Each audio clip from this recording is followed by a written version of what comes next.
para sa susunod na pagdaraan ng gamutan sa puso. Bagay na namamaga habang humaharap sa 5 autoimmune diseases.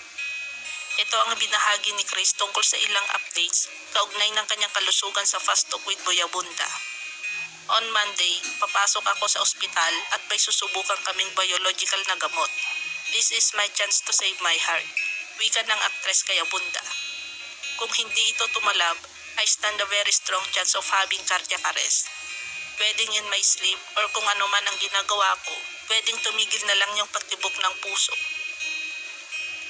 Dati nang bukas ang aktres tungkol sa kanyang lumalalang kalusugan dahil din para labis na bumagsak ang kanyang timbang.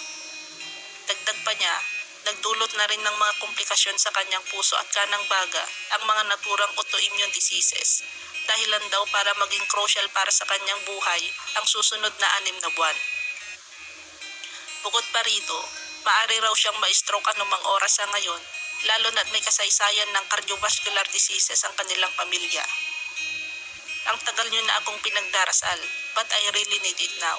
Dagdag pa niya, I refuse to die. Ang next chapter ko ay to be a stage mother. I'm 53 now. I still want to be here when I'm 63.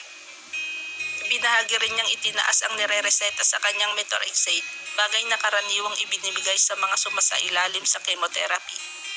Dagdag pa niya, 2 sa 3 gamot ng kanyang ginagamot sa ngayon ay wala pang approval ng Food and Drug Administration para magamit sa Pilipinas.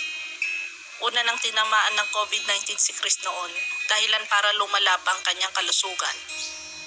Marami rin nga sa ating mga kababayan ngayon ang nagsasabi na nagbabayad na di umano si Chris sa kasalanan ng kanyang mga magulang, kasabay ng pagdating ng divine justice sa pinakahihintay ng pamilyang Marcos.